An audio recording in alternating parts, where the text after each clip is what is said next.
What's good, fans? Thank you guys for tuning in to the Voice of the Fans podcast. Give yourself a round of applause for being here tonight. Just like with every other night, fans, we want to give you some good content tonight. Give you an NBA Finals preview tonight.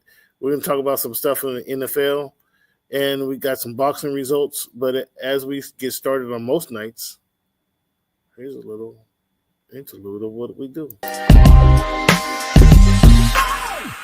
I speaking to right now? Cameron. My name is Cam Buford. Hey, it's Peter Rosenberg. I'm hanging on my man Cameron Buford. We got some good questions today. I'm a Dolphin fan. There's always room for improvement. I'm more a fan of boxing. Boxing is my main sport. All we want to see every year are the best two mothers getting in the ring and getting them. I got some of this for you. Goodness. For me? Yeah, just for you.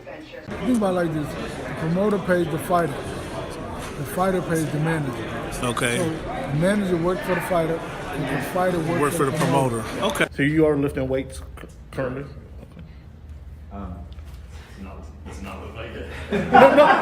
When he said it's easier to score in the NBA versus Europe, did you agree with them? To me, it's easy to score all over the world. Can I finish? Do you want me to speak or do you want to conduct the interview and answer for me? Which one? What do you think about this upcoming? Like I was saying before. Aaron, what has the game of baseball taught you? One of the biggest things is being humble. Can you give a message to the kids to kind of persevere through the false teachings they may be giving? Patience. Okay. Patience. As the show Voice of the Oh Fans my goodness! continues gracious. to I'm in evolve, tears. Come on, you were adding some spice to it. it is strictly What's good, fans? Thank you guys for tuning in once again to the Voice of the Fans podcast. Give yourselves a round of applause for being here tonight. There's a lot of shows that you can be tuning into, a lot of things you could be doing. You could be cutting some grass, doing some grocery shopping, taking wifey out to dinner. I appreciate you guys for tuning into the Voice of the Fans podcast. Please hit that subscribe button, hit that like button, hit the share button if you really like the content that you're enjoying, so you can share with your buddies. I'm trying to build a brand, fans. I'm trying to get to 3,000 subscribers on my YouTube page. 3,000 subscribers on my YouTube page by the end of summer. So I need your help with that. I'm pretty close. The next step is going to be 5,000, then 10,000. But I need your help. Hit that subscribe button. Hit that like button. Let the fans know that what content you're enjoying. Tonight, we're going to talk, like I said, we're going to give you an NBA preview, NBA Finals preview, that is. We're going to talk about some NFL content, NFL action. It's kind of slow, obviously, in the NFL season, but tonight's going to be a big NBA show. And then I'd like to get you guys' feedback on what makes an NBA superstar. I'd love to get you guys' feedback on that. If you have an idea what makes an NBA superstar, let me know so we can talk about it. As you guys know, most of you guys know who follow the NBA, we have the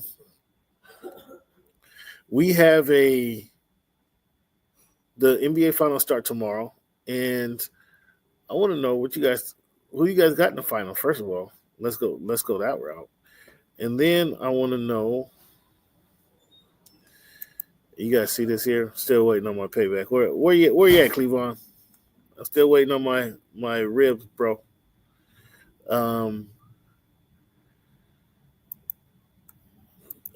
2 pounds of ribs on it, so I guess that equals out because I had the Chiefs, 2 pounds of ribs on the Chiefs not winning the Super Bowl. That was Cleveland had that because I had the Chiefs winning the Super Bowl, so those things kind of evened out a little bit. But this was SGA. Where are my happy hours, Cleveland? SGA won the MVP, but this was the discussion we had on December 11th, and there should be. I thought there might have been one more. It was SGA. I thought I had OKC winning the finals. That's the only reason I'm trying to regurgitate this information. I thought I had OKC winning the finals. Trying to see when I did that, but it doesn't look like that was actually the case. Be sure, fans, you're checking out the content on checking out our articles on voiceofthefans.org. We've got weekly content for you guys there every week. Most recently, got an article on Noel Quinn, the Seattle Storm head coach, and what they're doing down there. So make sure you guys check that out. But to get our content started, fans, as you know, like I said, well, we're going to talk about NBA Finals, NFL offseason. We're going to talk about boxing. There's some fights over the weekend. We're getting to that. And NHL. I got a question about the NHL. I didn't know they were still doing this in the NHL, and I want to know, should they have this practice? Should the Major League Baseball and NFL adopt this practice? I think it would be hilarious if they did. But I want to know what they think. So we'll get to that a little later. After, so I want to start with the NBA preview, but some general NBA topics before we get there. After not reaching the Eastern Conference Finals in 25 years, the Knicks reached the Eastern Conference Finals and then fired their head coach after they lose to the Pacers. The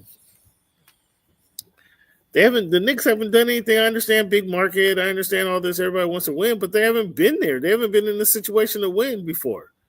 And why you fired Tibbs is beyond me. I have no idea. So now you're going to bring in an offensive coach who doesn't play defense. Well, what's going to happen right here? I think they didn't need to fire Tibbs. Tibbs didn't need to be fired. He got them further than they've been since 1999. And you fired a guy. Come on, New York. Was that Dolan? Was that Rose just gave him what did they say? A vote of confidence after their game on Saturday. I believe it was Saturday. So I don't know. Firing them it is a knee-jerk reaction. Didn't make a lot of sense. The Utah Jazz, bring somebody familiar into the fold there. They bring Austin Ainge, the son of CEO and alternate governor Danny Ainge, to bring his son into the fold. Now he's a part of the front office. I mean, we all know what is the word in 2025, nepotism. Is that the word? But we see that a clear case of nepotism here. He did send him somewhere else, didn't show him the ropes internally, let him kind of learn and grow himself into the role, and then brought him over. So Danny Ainge is now working with his son. I guess that's good business if you can get it. The Suns have reportedly narrowed their head coaching search to Johnny Bryant and Jordan Ott, who are set to meet with team management for their final interviews this week. Do you know who either one of those guys are? Have you heard of anyone of Johnny Bryant or Jordan Ott? I don't think many people have, and I think less pundits may know of these guys.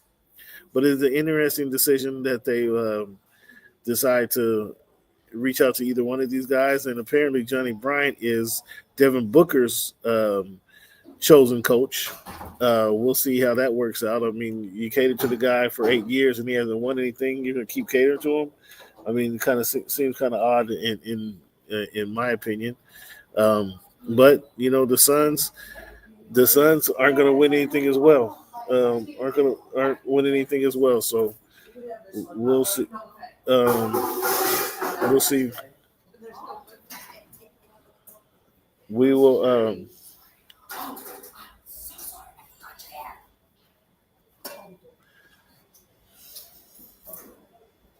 The Suns. The Suns are going to keep repeating history and not focusing on the talent that they have to win their games and bring in these coaches. I don't know that my man Ispia really knows what he's doing. If you guys got some ideas on what the Suns are doing, help me out because I don't know what they're doing. They're going to get rid of KD.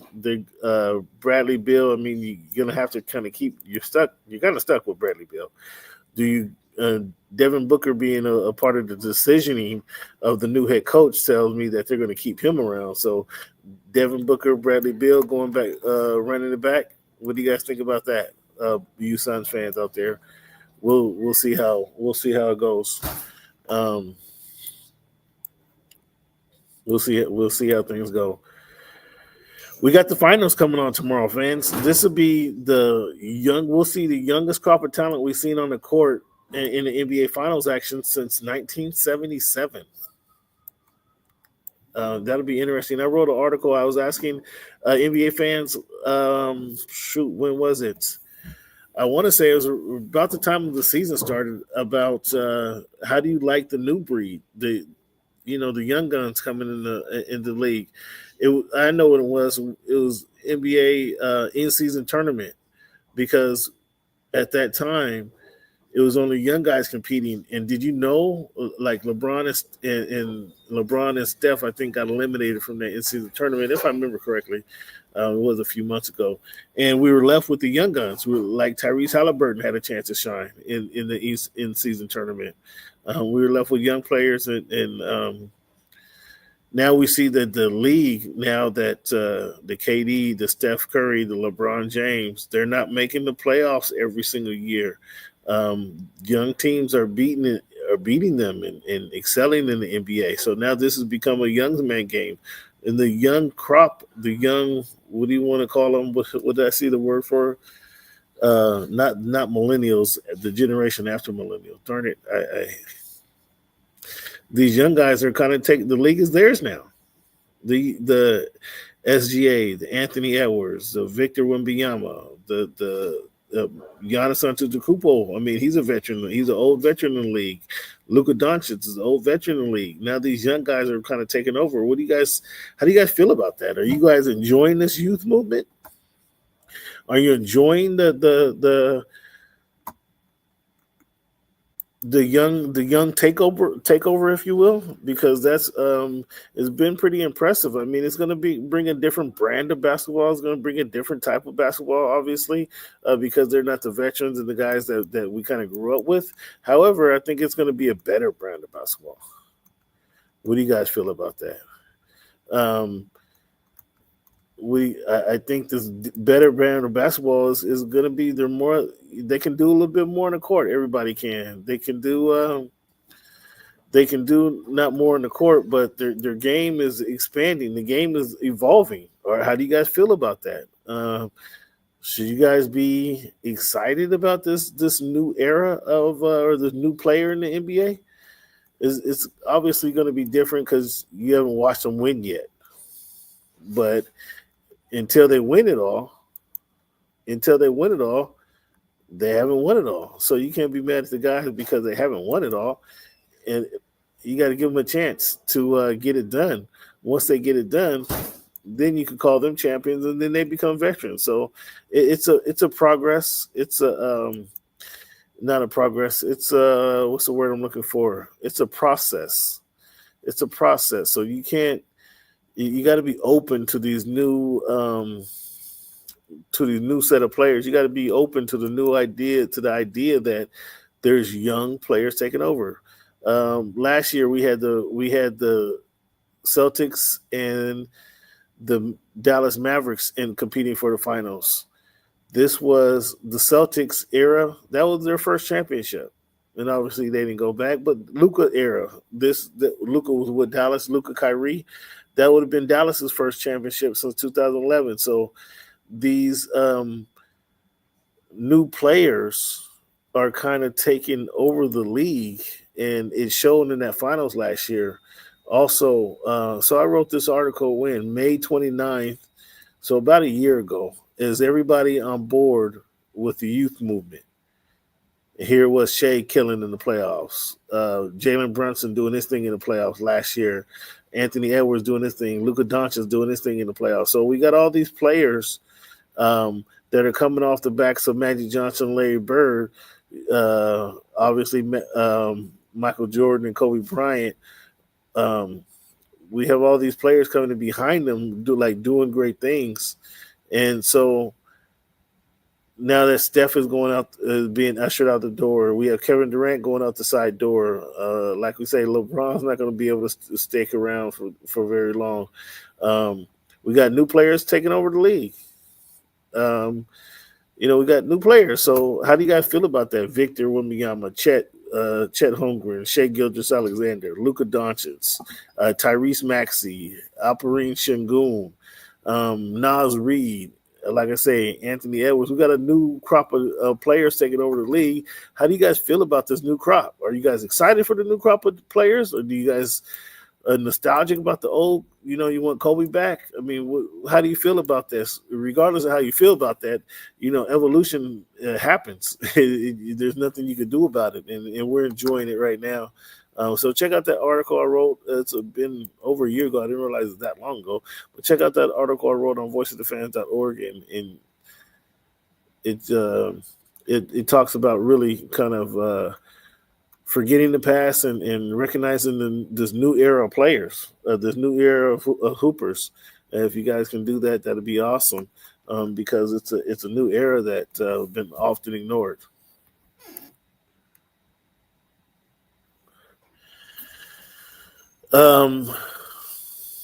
So this NBA Finals, we have, as I mentioned, we have the youngest team, the youngest collection of talent since 1977 playing in the Olympics. This is also the first time since 2002, when the Los Angeles Lakers took on the New Jersey Nets, that neither team paid into the luxury tax. Neither team played into the luxury tax this season. So that's kind of the sign. That's and how the league wanted to structure itself.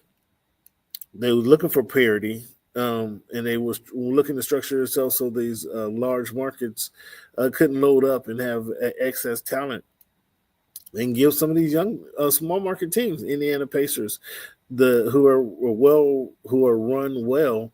Indiana Pacers, the OKC Thunder, they run well, so they're able to do some things. And they have good players, and Oklahoma City just. I guess it was hard to fail with the amount of draft picks that they got. So they're having their successes as we see. So this is the first time that since the Lakers played the New Jersey Nets that neither team paid into the luxury tax. What do you guys think about the Paul George influence in this game? Are you guys familiar with Paul George's influence in this game?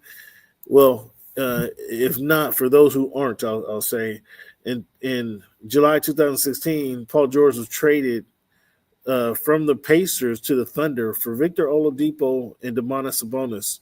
Now, we all thought that was a quality trade to get the two players for the one, but neither. I mean, the Pacers ended up trading Sabonis a few years later to the Kings for Tyrese Halliburton, and that worked out better. That worked out better for the Kings. That worked out better for the Pacers, because obviously the Pacers are in the finals. But that worked out good for Sabonis. He just couldn't close, and that's kind of been the Kings' issue. And then before they kind of collapsed, if you will, under lack of talent.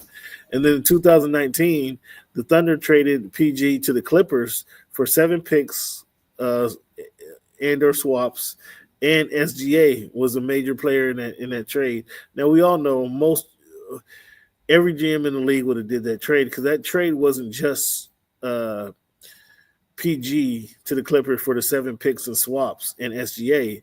That trade would have been for Kawhi Leonard, PG, 7 picks and the swaps, because Kawhi wasn't going to come. If they didn't do that, Kawhi doesn't come. Could they live with SGA and Paul George? Probably so. But if they wanted Kawhi Leonard, a proven champion, coming off of winning the championship for Toronto, if they want that guy, they got to give up the 7 picks and the swaps, because he was coming in on a win now mentality versus a win later projection, which SGA was on a win later projection. They weren't on the same timeline. And so that's why they went and got Paul George, because Paul George would have been on Kawhi Leonard's timeline, like, let's win right now. So any GM, you guys going to hear obviously I'm talking about it. So you're going to hear about this trade and the Paul George impact on the NBA Finals this year. You're going to hear about it in multiple different ways, I promise you. But keep in mind, any GM would have made that deal at the time that deal was presented. Because if the Clippers did not, they didn't want to let Kawhi Leonard obviously lose him to the crosstown rivals. So they were willing to do almost anything. And that almost anything was turn around and trade your youngest asset, your best asset, your youngest player, and then 7 picks because you expect to be having late round draft picks or late draft picks in the later rounds because you're going to win a championship with Kawhi Leonard and Paul George. So let's go get Paul George. Let's ship SGA away and let's hope on these two at the time all-stars to come together and make Voltron. Well, after 5 years of playing together, Kawhi Leonard and Paul George were often hurt in the playoffs, and they made the Clippers made the Western Conference Finals in 1 year. In that year that they made it, Paul George was a factor in getting them to the Western Conference Finals, and Kawhi Leonard was out. So they never got the benefit because of injuries of that lineup. But any GM, I'm here to tell you that any GM would have made that deal because it was not only Paul George for SGA and 7 swaps. It was Paul George and Kawhi Leonard for SGA and seven pick swaps. Players. So this is what SGA Shai Gilgeous-Alexander the kind of pace that he's on. Players to win the MVP and the NBA title in the same season. How many guys has done that? Let me see. 1, 2, 3, 4, 5, 6, 7, 8, 9, 10, 11, 12, 13, 14. He could become the 15th player to do so. The class he would be joining Bob Cousy. He would Bill Russell, Walter Stilt, Kareem Abdul-Jabbar, Moses Malone, Larry Bird, Magic Johnson, Hakeem Olajuwon, Michael Jordan, Shaquille O'Neal, Tim Duncan, LeBron James, and Steph Curry. That's the crowd he's going to be joining. Willis Reed also is when he does this. I expect them to win the title, so this is a kind of a coronation, in my opinion, for the Oklahoma City Thunder to win a championship. It's kind of a coronation. Somebody told me the Oklahoma City Thunder is going to win a championship and then days later announce that the Seattle Supersonics coming back. I mean, that would be kind of. I mean, if it took Oklahoma City Thunder to win the championship for the Sonics to come back, I mean, I'm even more on board for the Thunder to win their championship here.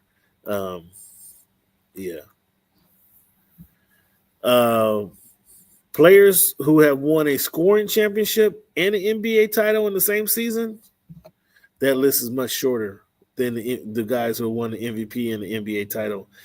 That list is Shaquille O'Neal, the 2000 version of Shaquille O'Neal.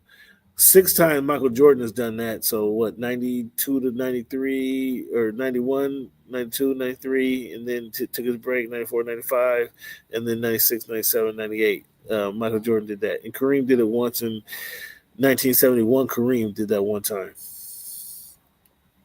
And this is what SGA is this is what's in front of Shai Gilgeous-Alexander. He has the opportunity to become the 4th player to win a scoring championship and an NBA title in the same season. He can become the 15th player to win the MVP and the NBA title in that same season. He has all this in front of him. He can become the player. He can become a player with the most points per game in a championship in the same season. He can eclipse Michael Jordan in that category. Let me see what his real quick. What was SGA's points per game? I think he's over 32.7. I want to say SGA. Is it coming up? Yeah, it's even coming up when I type in SGA in basketball reference. So he's averaging 32.7 for the season. Michael Jordan averaged 32.6.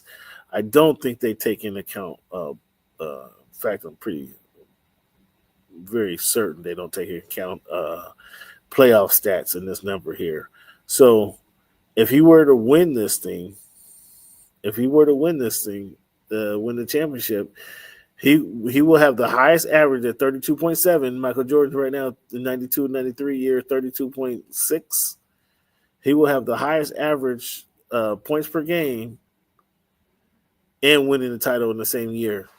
Michael Jordan is next at 32.6. Lou Alcindor, Kareem Abdul-Jabbar is 31.7.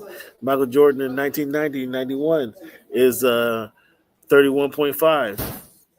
Rick Barry is 30.6, 1975, and then Michael Jordan again, 95, 96 at 30.4. So you see that Shea is really, we already know he's killing it. He won the MVP, guys. Come on. But he has his these guys are in a historical pace right now. The OKC Thunder are. They're in a historical pace. So acknowledge it. I think this makes for a fun finals because we're going to see history in a couple ways. We're going to see the youngest team, a young team win a championship. We're going to see a young player cement his name as amongst the greatest guys in the game. I mean, when you go Michael Jordan, Lou Alcindor, Rick Barry, I mean, when you eclipse that list there, you add your name to that list and you become number one on the list, you're doing a hell of a job. When you become the fourth player only to win a scoring championship and an NBA title in the same season, you're doing yourself a hell of a job. So kudos to SGA, and let's see how things transpire over the next couple of weeks. I fully expect them to get the W, but let's see how things transpire.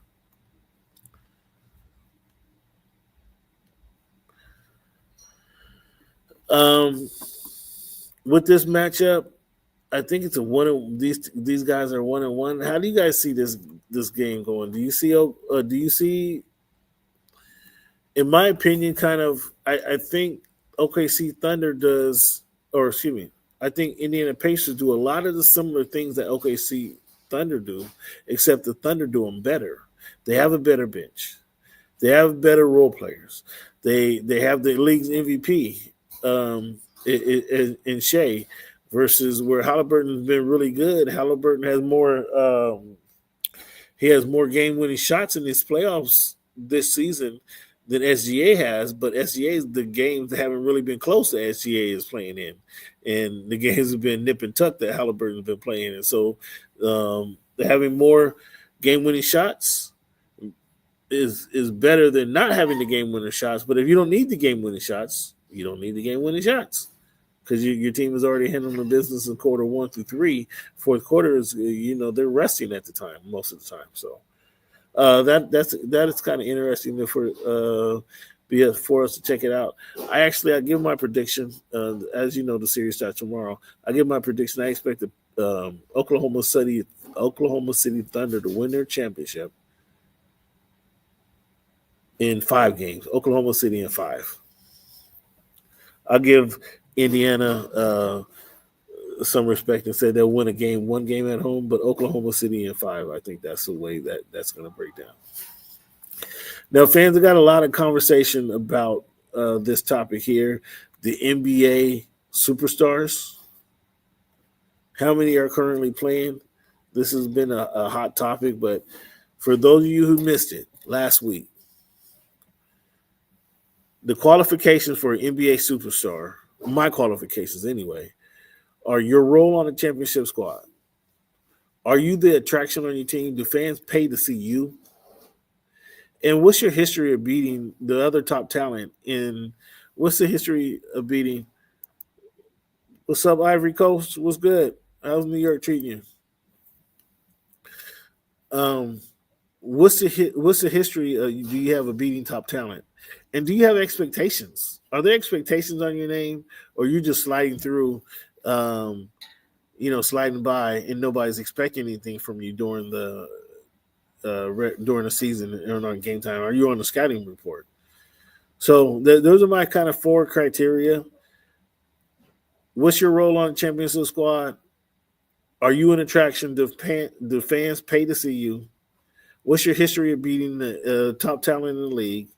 And are there any expectations? Do they have any expectations of you?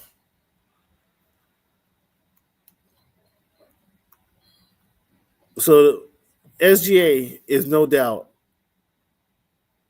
an NBA superstar. No doubt. He won the MVP this year. His team is in the finals this year. I think that's winning. His role, he's a league MVP. Is he a champion? Not quite yet. Are you attraction? Do fans pay to see him?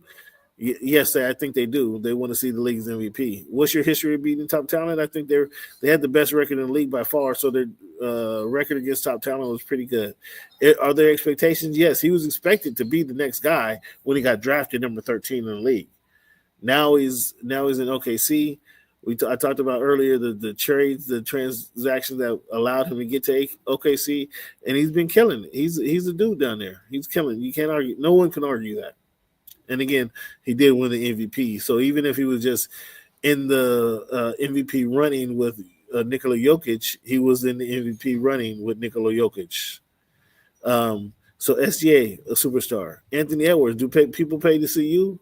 Are you an attraction? Do you have a history of beating top talent? Well, Anthony Edwards was in the finals last year. So I have Anthony Edwards as a superstar. Luka Doncic beat Anthony Edwards to get to the NBA finals last year. Luka Doncic, as you know, you saw from the response in Dallas when he was traded to Los Angeles that fans do pay to see him. Fans come to the building to see him.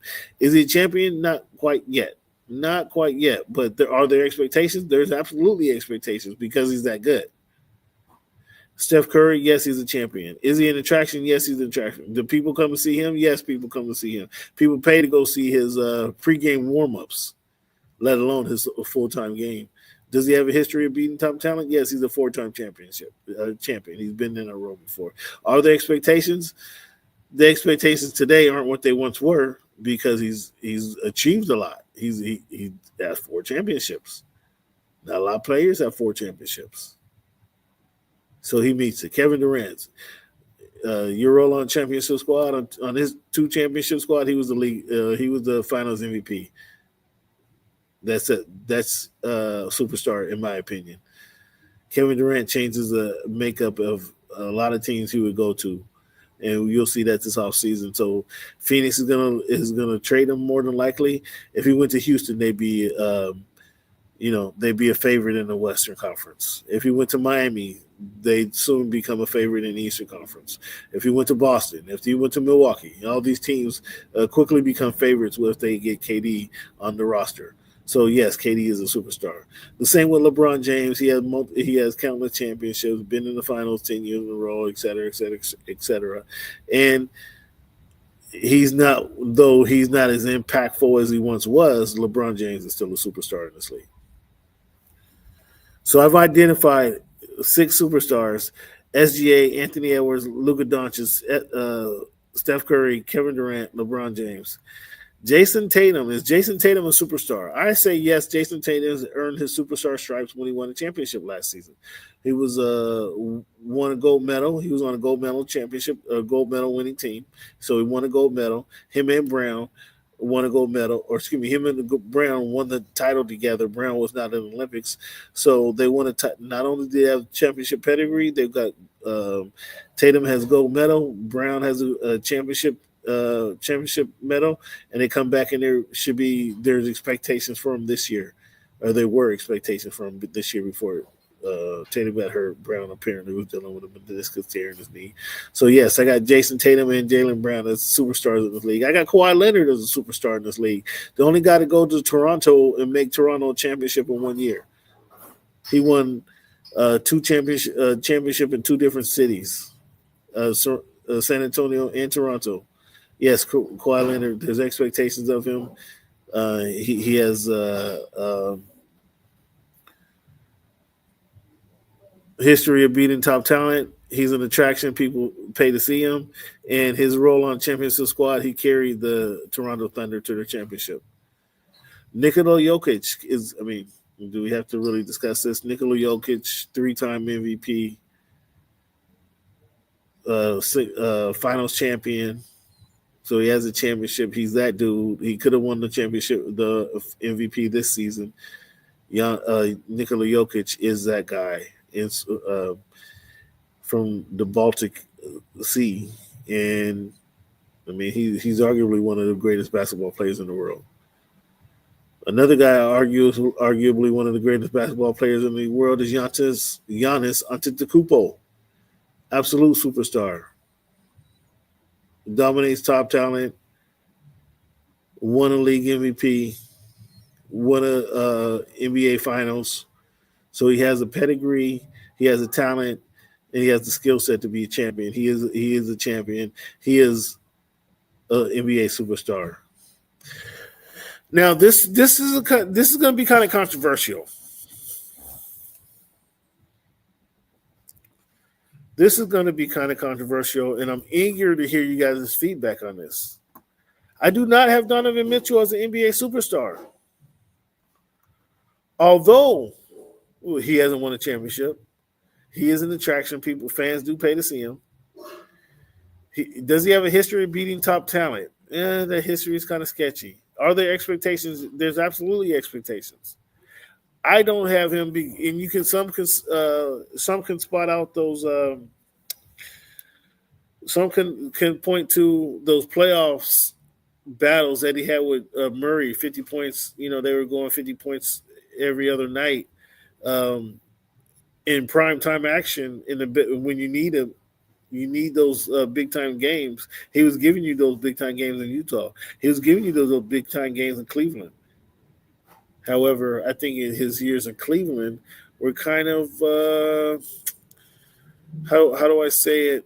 I want to say disappointing because they did get to the second round of the playoffs, but underwhelming. I'll say they were underwhelming.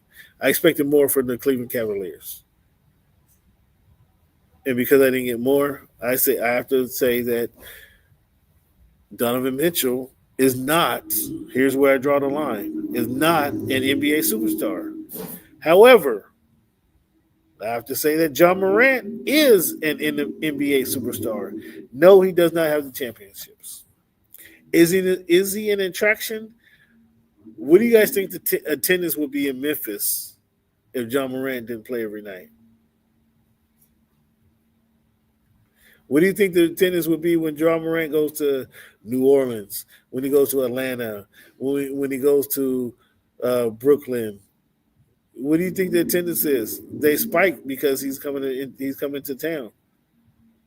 Does he have a history of beating top talent? Well, they were number 2 in the Western Conference at one point. And yes, there is a lot of expectations of John Morant. Yes, I have John Morant as a NBA superstar.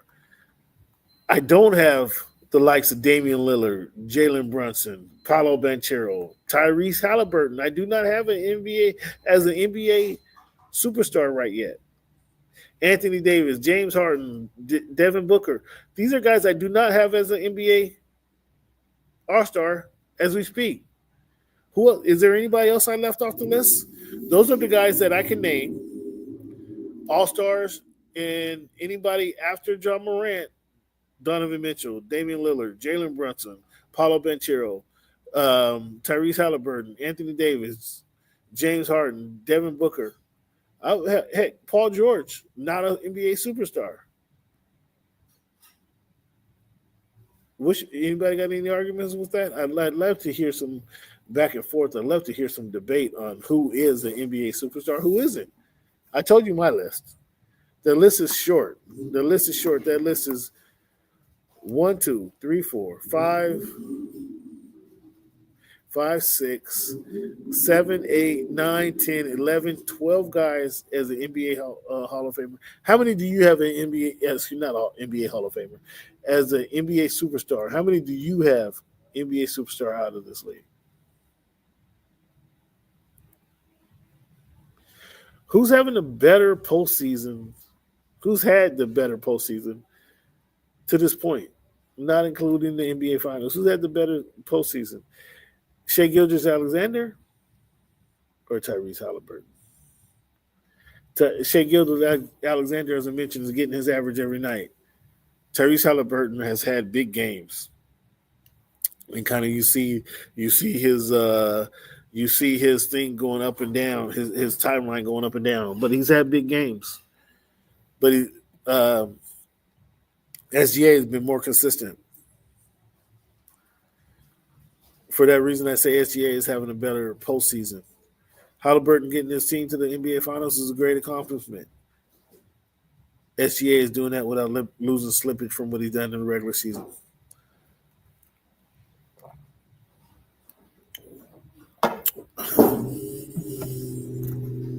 So that's my final preview, fans. Do you guys have any objections to the finals? Again, I think it's going to be – I got OKC in 5. I'm being respectful to the Indiana Pacers, to more so Pascal Siakam, NBA champion. I'm being Rick Carlisle, NBA champion. Being more respectful to them, saying that they're going to at least win one game. But I can see OKC sweeping these guys. They're just too deep, too talented. Everything that Indiana does, OKC does better. They have a unique point guard who can hit shots all over the floor. Well, the Thunder have the league's MVP at SGA. They have different guys who can. They have a deep team. You can get some contribution from Nembhard. You can get some contribution from Naismith. You can get some contribution from Mathurin. You get some contribution from Pascal Siakam. Well, I just named you Naismith, Nembhard, Pascal, Miles Turner. I'll take Chet Holmgren. I'll take Jalen Williams. I'll take Caruso, who's a champion. I'll take Hartenstein, who the Knicks miss a lot. I'll take those guys. This is going to be a good series, but I'm ignoring the small market-ish about the series, and I'm looking forward to just some good basketball. Who do you guys have winning? Send in your predictions. I don't want you coming at me next week talking about when the Pacers are down 3-0. Talking about I had OKC the whole time. Let me look and see. I'll tell you guys as well, but just so I can see what is the schedule for these guys in the NBA Finals. How is the schedule going to go? Maybe somebody should have looked up earlier, but. So, obviously, they play tomorrow. So, here's what I do. I just look at one of the team schedules. OKC. So, obviously, they play tomorrow in OKC. Okay.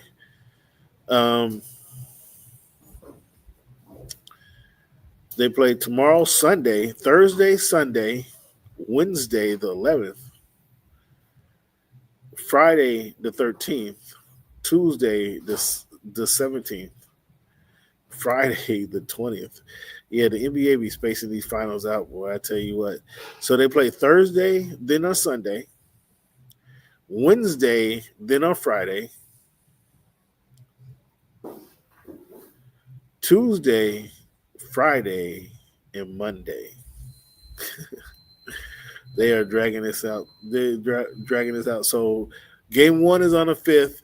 Game 7, if there were to be a game 7, is on the 23rd, which is 2 weeks of crazy basketball. So that's wild. We got Friday, Sunday, Wednesday, Friday, Tuesday, Friday, and then Monday. June 23rd will be the last of basketball action we get at this point. So, that's a little good rundown of the schedule for you guys. I got OKC in 5 at the very minimum.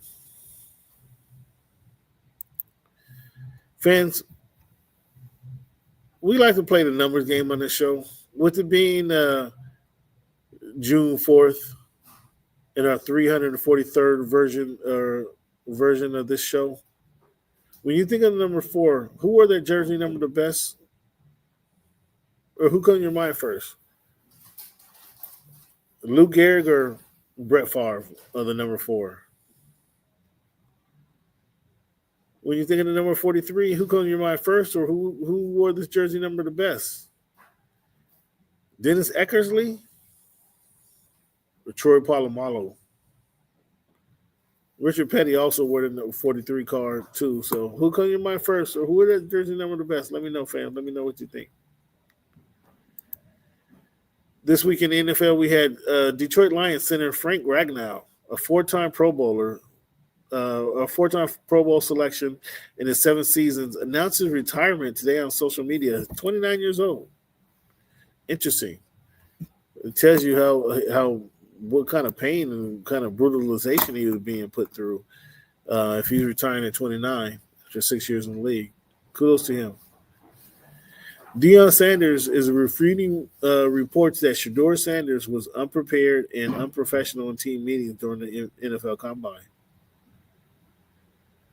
Is Deion suffering from what all parents suffer from? Not believing that their kid could be wrong? I don't know if that's the case, but I'm just a question I'm throwing out there. Because Shedeur is clearly would not tell his dad, regardless of who his dad was, that I had headphones on during the meeting. I wasn't paying attention, et cetera, et cetera. He's not gonna tell his dad that stuff. He's gonna tell, Dad, I was sharp and attentive, et cetera, et cetera, et cetera. But the rumors are something else.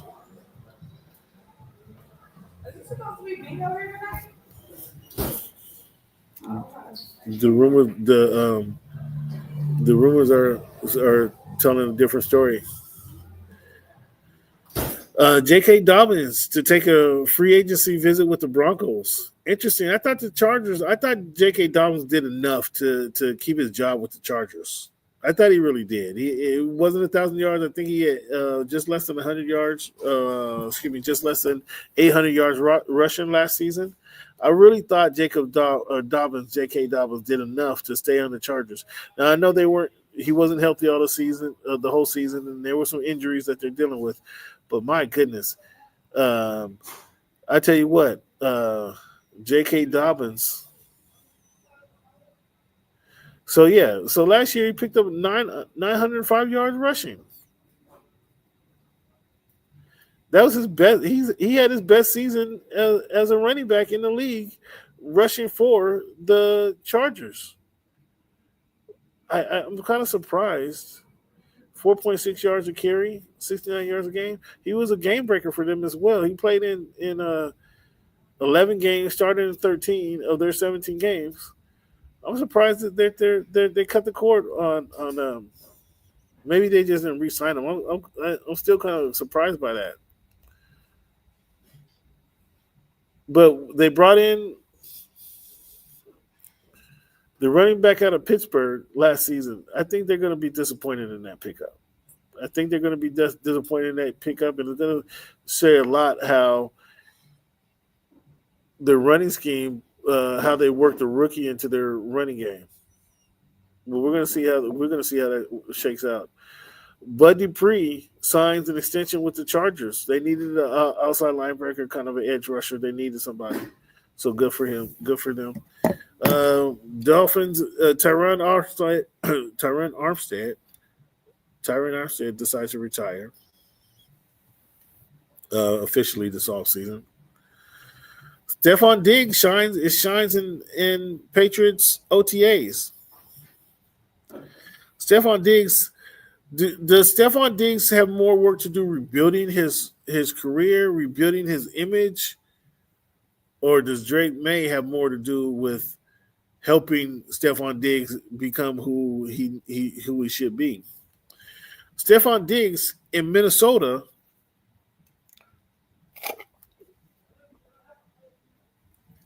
I can't say exactly what happened in Minnesota. I wasn't there. But Stephon Diggs was a stud in Minnesota. Minnesota decided to let him go without having an adequate replacement or thinking that Thielen was going to be that replacement. Thielen was not that adequate replacement.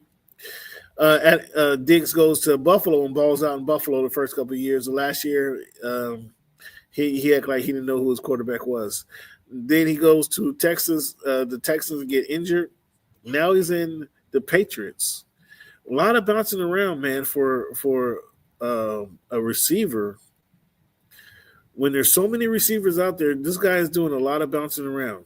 And I can't suspect that in New England he's going to have carte blanche to do things that he want to do because there's a veteran head coach there that kind of monitors what's going on there. So this is going to be an interesting season for Stephon Diggs. I think the pressure's on him to show us, he still has game because he has. If it doesn't work out with the Patriots, and they so desperately need a quality receiver, veteran receiver on that team. If it doesn't work out for him there, this might be it for old Stephon. This really might be it. What do you guys thoughts on Stephon Diggs? What do you guys thoughts on the NFL as a whole? I mean, I know we got weeks to go before.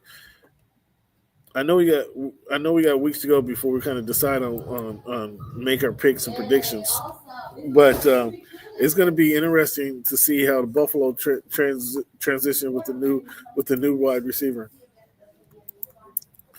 Let me see other NFL news. We guys just want to talk about Saquon Barkley because. Saquon Barkley becomes the Madden, has his face on Madden, becomes the face of Madden this year, gets the Madden cover. What's your thoughts on it? I mean, it's well-deserved, obviously. He had a hell of a year last year, but should have another good year this year. So Saquon Barkley getting the cover. What you guys thoughts on that? That's a pretty dope achievement, right? I want to show you guys, not show you, but I want to bring up what I saw about the Madden winner here.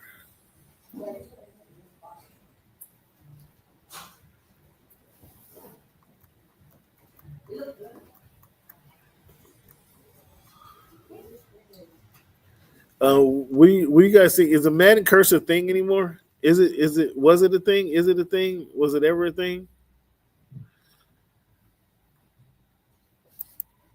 What do you guys think? The Suns have lowered their asking price for Kevin Durant, which makes sense because you're gonna have to sign him. So here we go. From the year 2000 to 2026, the Madden cover winners. We had Eddie George, Dante Culpepper, Marshall Faulk, Michael Vick, Ray Lewis, Donovan McNabb, Sean Alexander, Vince Young, Brett Favre, Troy Polamalu, the aforementioned Troy Polamalu also. Oh boy, my screen just went away, guys. I'm sorry about that. The screen just went away on me. Here we go.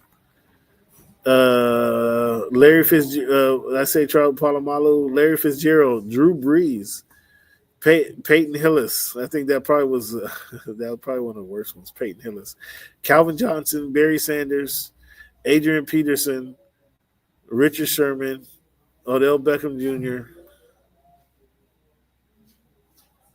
Who else do we have? Robert Gronkowski, Tom Brady, Antonio Brown in 2019, Patrick Mahomes 2020, Lamar Jackson 2021, Tom Brady 2022, Patrick Mahomes 2022, John Madden 2023, Josh Allen 2024, Christian McCaffrey 2025, Saquon Barkley 2026. I think the most undeserving guy on this list has to be the Peyton Hillis. That has to be the worst selections of this list. One-hit wonders, Vince Young, Sean Alexander, although that it wasn't really a one hit. He just hit it big that one year. but he had a consistent season for the most part. But yeah, I'm looking at this list. I think Peyton Hillis is the weakest of the. And he was a solid guy for the Browns, but just a cover on the Madden cover. Come on, get out of here. Get out of here. Who was deserved? Help me out. Who deserved that? I missed that. Like, you weren't saying Peyton Hillis was deserved, I'm sure.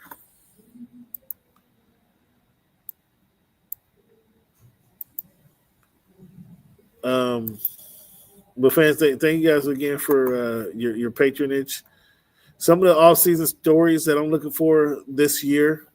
Keep in mind, we'll talk about this more as the season gets closer to come starting. But can Jaden Daniels duplicate his rookie season? What are NFL rookies going to do? Austin Gentry, Travis Hunter, Shedeur Sanders, Cam Ward. What are those going to do? What are those guys going to do? Can Russell Wilson beat out the rookie in New York? Can Houston rebound and have a better season? What's going to happen in Pittsburgh? Who's going to be their quarterback? Can the Lions rebound from their tough season? They're losing players, but can they rebound from the whooping that they took in the playoffs last year?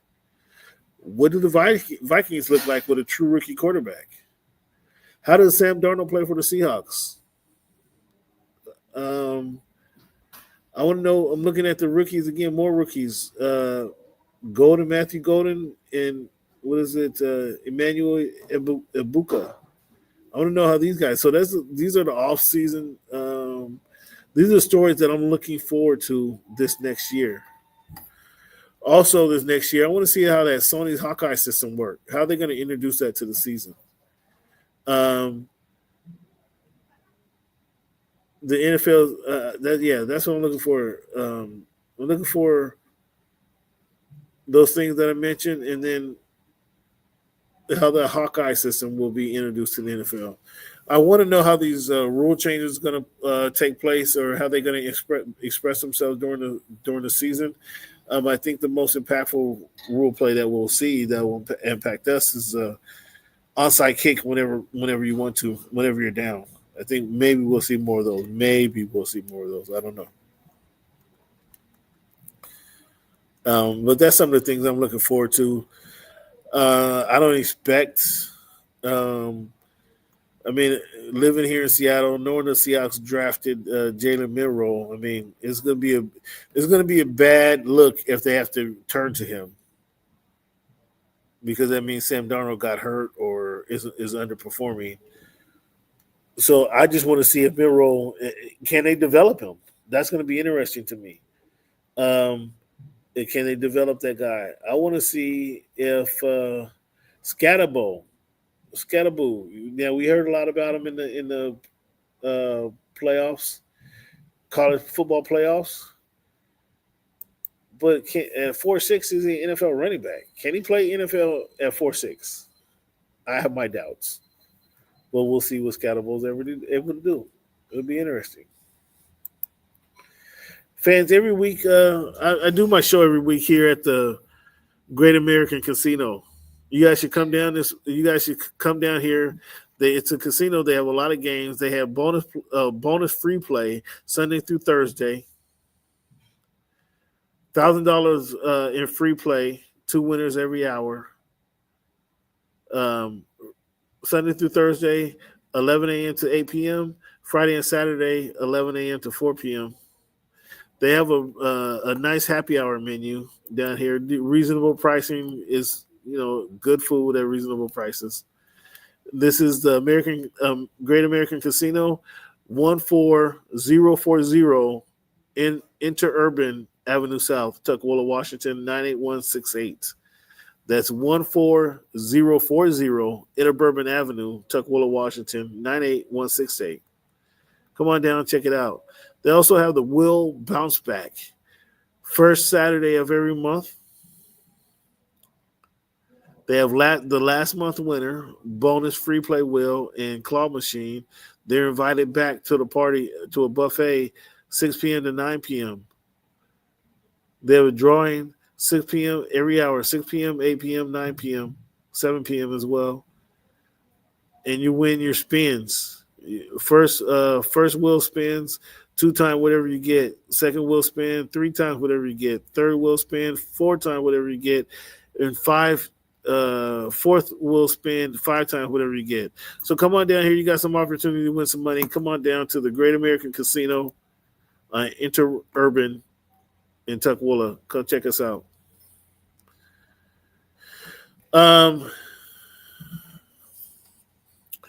This week in history, fans, I'd just like to go over this week in history, kind of educate myself as well, the fans, and those who don't know about some of this stuff. Wesley A. Brown graduated from Annapolis Naval Academy, becoming the first African-American to do so. This was June 3rd, 1949. Democratic Senator Barack Obama secured enough votes to become the first black man in U.S. history to become the presidential nominee for a major American political party after a prolonged and often bitter competition with fellow Democratic frontrunner Hillary Clinton. Barack decided to run for presidency, which obviously he ran and became the first black president of America. Kudos to Barack Obama. June 4th, 1972, Angela Davis acquitted of charges related to a 1970 courtroom shooting by an all-white jury in San Jose, California. June 5th, 1973, Doris A. Davis is elected as mayor of Compton, California, making her the first African-American woman to govern a metropolitan city. June 6, 2004, Felicia Rashad becomes the first black actress to win a Tony for leading dramatic role for her work in A Raisin in the Sun. June 1st, 1979, the Seattle Supersonics won Seattle's first major professional sports championship, defeating the then Washington Bullets 97-93 in Game 5 of the NBA Finals to claim their 4-1 series victory. Whooped up on them because last year, the year prior, the Bullets beat them. 6-2, 1935, Babe Ruth announced his retirement from playing at 40. He ended his story 22-year career with 714 runs. June 3rd, 2018, Steph Curry broke Ray Allen's NBA Finals record with 9 3-pointers, scoring 33 points in the Warriors' win over the Cavaliers in Game 2. Just a little history, fans. Just a little history I want to touch on. You got to give you guys something to think about. Some of you guys may know, I'm covering the Seattle Storm this season while I'm here in the market. The Seattle Storm, they won three consecutive. Well, they lost their first game, won 3 consecutive games, then lost 3 consecutive games.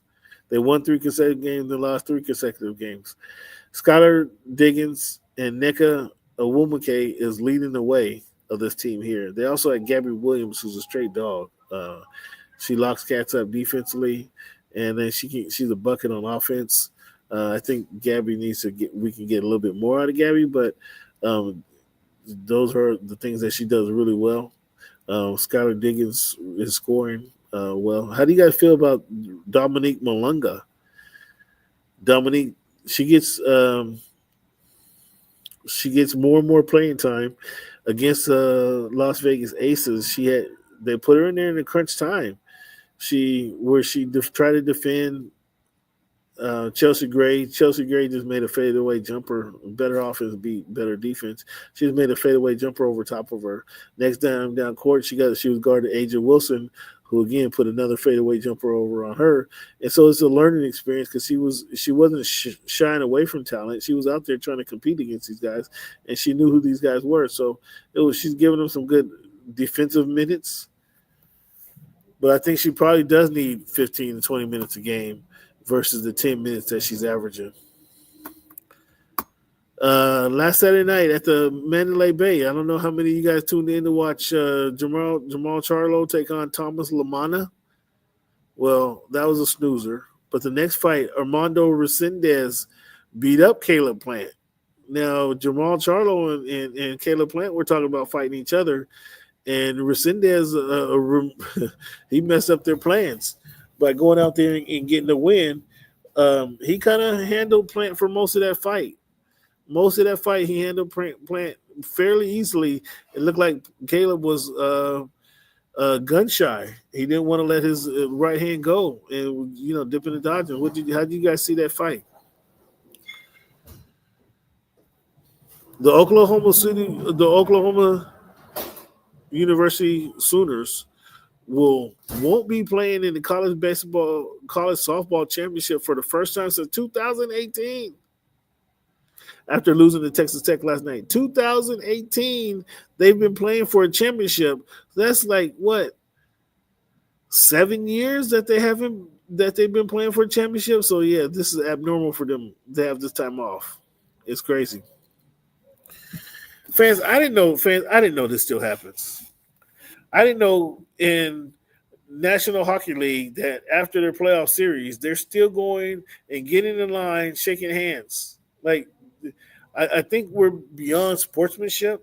I like it, actually, because I think it's a good sign that as professionals, you can still have that sportsmanship. However, I don't expect this to go over well if it was the NBA or the NFL, primarily because immediately after the game, there's still that animosity. Immediately after a series, I'm suspecting that there's still some animosity that some player may not be totally over yet.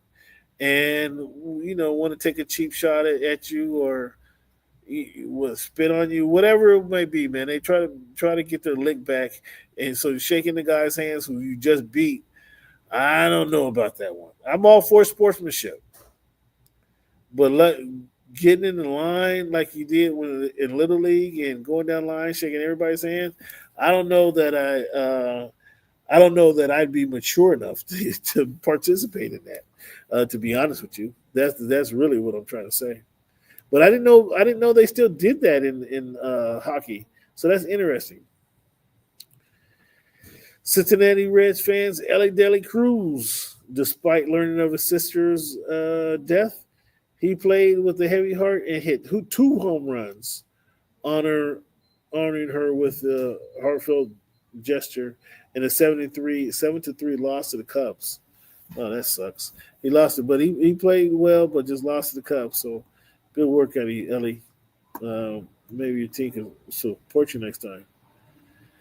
The Seattle Mariners will retire Randy Johnson 51 jersey in 2026, following the retirement of Ichiro Suzuki's number 51 in 2025, honoring both legendary players who wore the same number. Now, after how are they both retired? That's how are 2 guys wearing the same number that's retired? That kind of questioning to me. But that's going to be interesting. I may or may not go to the Ichiro Suzuki's Hall of Fame party, but it's going to be dope having another Mariner retire as a Hall of Famer is a present for the Mariners because they absolutely stink. This gives Mariner fans something to cheer about this year, basically what it does. Those Mariners, the fans are giving something to cheer from as well because those Mariners right now are 32-27. They're above 500. The point differential of +4, 4-6 in their last 10 games. The Mariners are leading their division. So kudos to the Mariners. Can I give the Mariners a round of applause? Kudos to the Mariners for getting it done. Way to go, Seattle Mariners. Now, we're only less than 60 games into the year. They play 180 games, I think it is. So we're about a third of the way there. But they have a winning record. They can't. I mentioned this, I think maybe last week. You got to praise the progress. Give them credit for doing this way. You got to give them credit for having a winning record at this point in the season and leading your division. Kudos to you, Mariners. I have to take the hate away right now. I'm giving you guys props. Kudos to you guys. Fans, the quote I want to leave you guys with this week is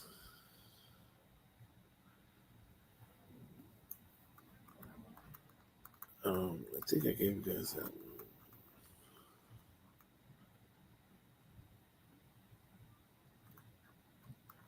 Yeah, I got to get a different quote. I got to find one for you guys. Excuse me. Simply, this is a very simple quote tonight, fans. Very simple quote. And I need to listen. I'm talking to myself too, but fans, I need to listen and take my own advice oftentimes. So some of this is for me, but I also want you guys to hear any strategies that you had to kind of change things for the better for yourselves. And if I can help with that, that's what I'm here for. Thank you guys once again for tuning in to the Voice of the Fans podcast. I just want to love talking sports with you guys.